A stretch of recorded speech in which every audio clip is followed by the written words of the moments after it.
Hey everyone, and welcome to my BNB Glow channel. I hope everyone is having a wonderful day.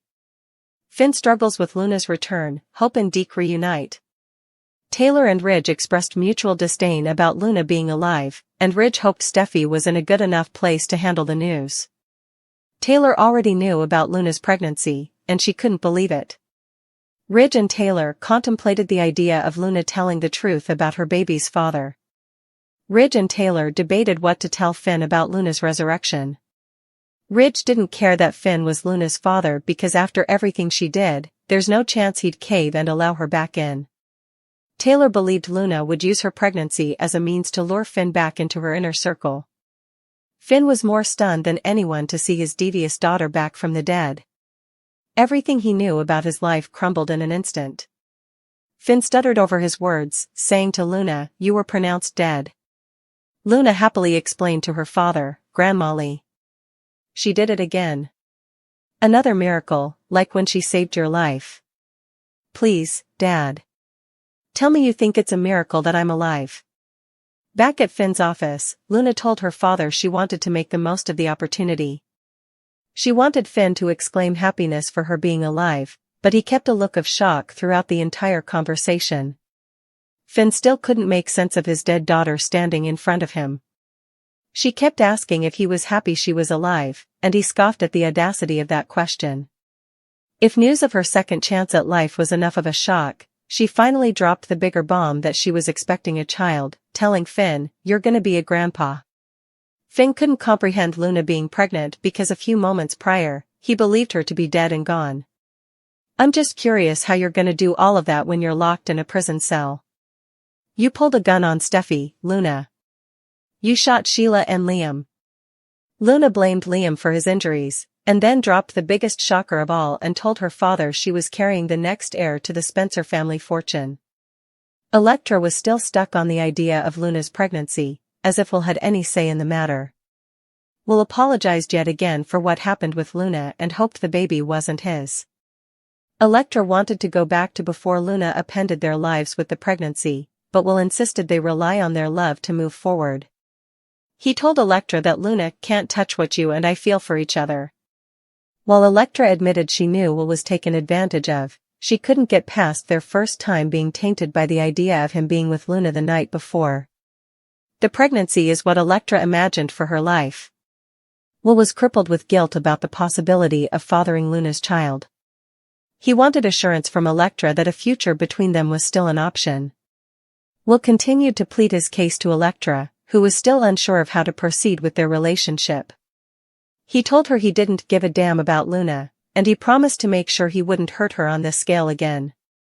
He recognized how much they loved each other and issued a proclamation to protect her moving forward. Back at Forrester Creations, Hope went over designs with some of the models, elated that hope for the future was back from the dead. Deke made an unexpected stop to visit his sister, signaling the first time the two have interacted. She was unaware that he was back in town, but she said she always had time for him. In the midst of speaking to Hope, she recalled that Deke had recently graduated from design school and asked to pick his brain about the collection. Deke told the models how beautiful they looked, and they left so he and Hope could continue their discussion. She questioned why he was back in town and asked if he had a new guy in his life. However, Deke kept his cards close to his chest and opted not to reveal the identity of his mystery man. Hope wanted to know every last detail, but she wouldn't like the name of his new boyfriend. Deke further played coy about who he was dating and cited it as not important. He pivoted the conversation back to the relaunch of her life, which she found daunting. She asked for his input on the designs, which he seemed eager to help with. Deke was genuinely shocked that Hope wanted his opinion about her collection. She pointed out the designs from the runway and on the rack for her brother's input. He wasn't impressed by the boho chic vibe of the line and cited a preference for urban chic. Deke felt like he had offended his sister, but she assured him she wanted brutal honesty. He pointed out how different her life is from when she started the design and felt like the rebirth should reflect that. She highlighted how impressed she was with him, which signaled a potential job offer in his future. Arrest her, she lied to US. Katie calls the police right after knowing Will isn't the baby's father. Ridge and Brooke argued about whether arresting a friend served justice or spectacle, whether the proper move was to heal first and litigate later, while lawyers who had been placed on retainer for contingency reasons suddenly found their phones buzzing with action items, statements to be drafted, strategic narratives to be constructed, counsel to clients who were scrambling to balance the moral high ground with the pragmatic need to protect children and corporate reputations. Emotions, already raw, took on a louder volume. Accusations were hurled across a room that had been set for polite conversation but now hosted a tribunal of personal grievances, each member of the family reading the revelation back through a lifetime of memory, the times they'd been kept in the dark, the moments they'd suspected something untold, the practical compromises made in the name of survival, all of which were now being judged through the sharpened lens of betrayal and legal jeopardy. When the police arrived, the uniformed officers moving through the quiet stateliness of the house with procedural calm, the drama shifted into a different register, procedural questions were asked, statements were taken, and the legal machinery began to turn with the inexorable, unromantic grind of bureaucracy. Officers asked for names, for the precise allegation, for the elements of the alleged deception, and Katie, who had steadied herself out of an elemental need to make the truth visible under law, gave the details she'd gathered, the phone records, the chain of custody concerns, and the way the original DNA had been handled. The officers listened with professional courtesy, their pads a choreography of impartiality, but in their eyes the human component, adult faces lined with fatigue and pain, reminded them that domestic disputes often carried a moral gravity that did not line up neatly with statute. Luna, who had never been arrested before and had never imagined herself at the center of such a legal storm, was taken aside by a gentle officer who explained her rights in a voice that combined authority with an almost kind reluctance, because policing this kind of private tragedy required a balance between enforcing the law and recognizing the emotional wreckage that an arrest could cause. But Katie, in the same breath, felt vindicated because the badge elevated her complaint from rumor to something that would be adjudicated by rules rather than rumor, and she clung to that procedural shelter as evidence that truth could be compelled, not just wished into existence. Will's face, meanwhile, was a study in disorientation. He paced the room with the awkward gait of a man who had been unmoored by knowledge of something as elemental as paternity, watching as a friend he had trusted was led to a police cruiser while the family polarized into camps of fury, mercy, and strategic calculation, a spectacle that rival tabloids would later call the arrest that split a family, and that would become the seedbed for weeks of courtroom drama, public speculation, and private soul-searching. The children, bewildered and innocent, were shielded in bedrooms by relatives who argued about the kind of language children should be offered when the family around them imploded. Even in the careful choreography of those protective acts there were fights, over timing, over tone, over who had the right to be the child's moral narrator in a crisis that involved both the intimate question of who a child's father might be and the public question of whether lies told in love were crimes. The arrest initiated a cascade of consequences that rippled outward in a way that demonstrated how small decisions become seismic in a community where reputations are a form of currency. Newspapers, always ravenous for the personal, rendered a spectacle, printed front-page photos of a distraught Luna being guided into a police car, her expression caught between defiance and resignation. Pundits debated the ethics on morning shows, and the hashtags blossomed into a social media frenzy that turned every detail into instant verdict, varying widely between harsh condemnation, calling Luna a manipulator who had weaponized a family against a man who deserved honesty, and more sympathetic readings that framed her as a woman who had been protecting a fragile situation and who was now paying the price for choices made under pressure.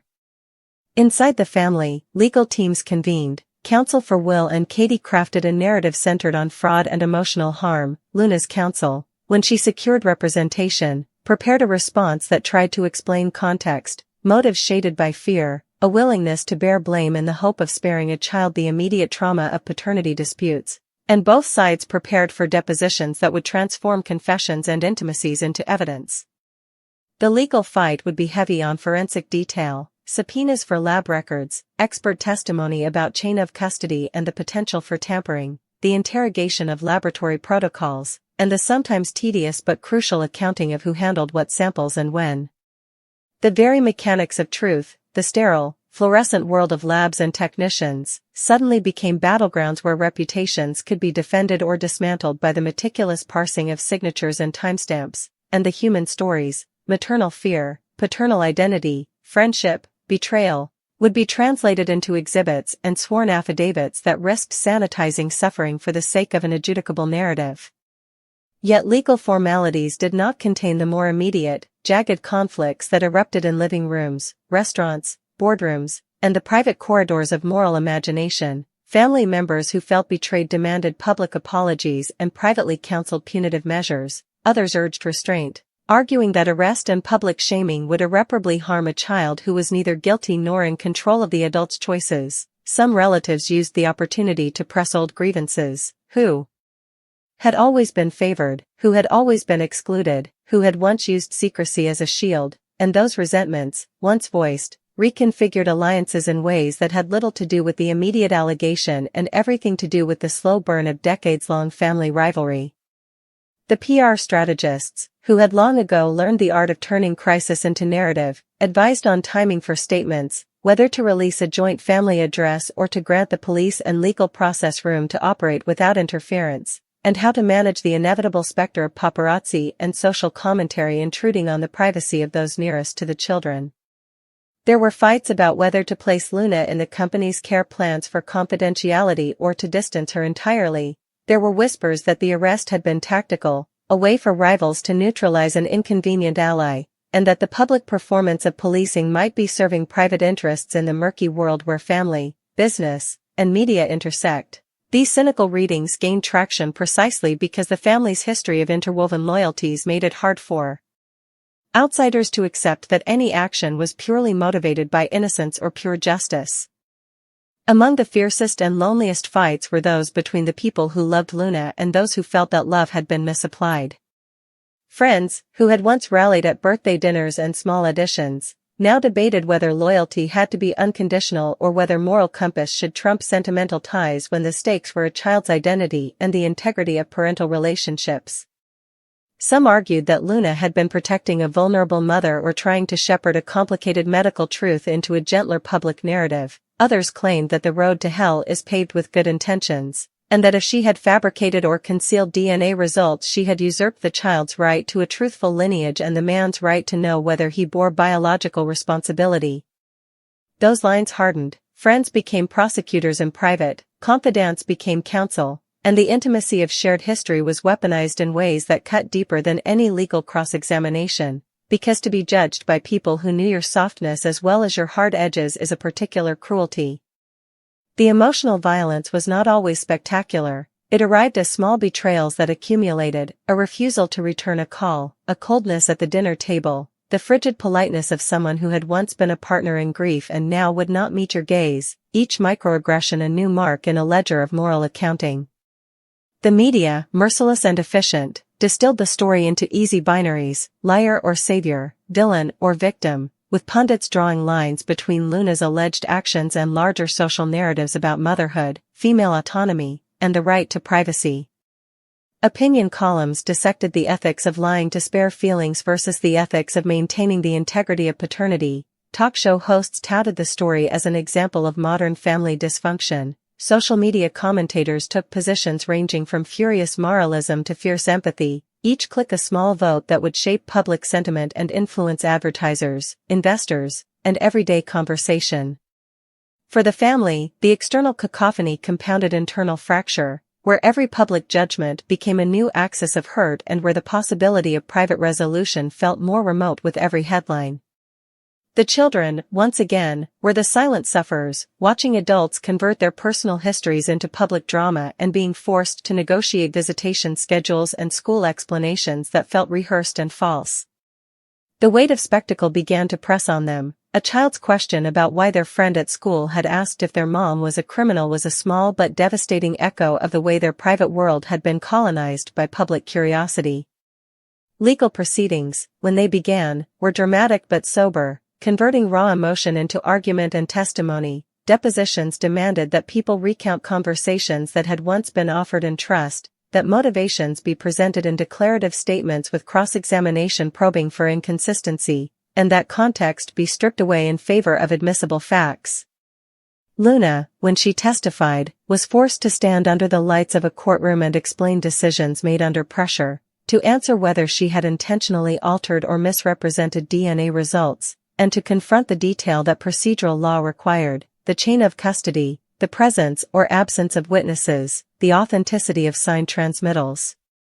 For those who watched the trial on live feeds or gleaned details from summaries, the legal question often seemed narrow: was the DA able to prove criminal intent? But for the family and friends it was broader: who had the right to decide what truths were revealed and when, and how could a community recover when the instruments of recovery, the courts, the public statements, the PR strategies, also risked deepening injury?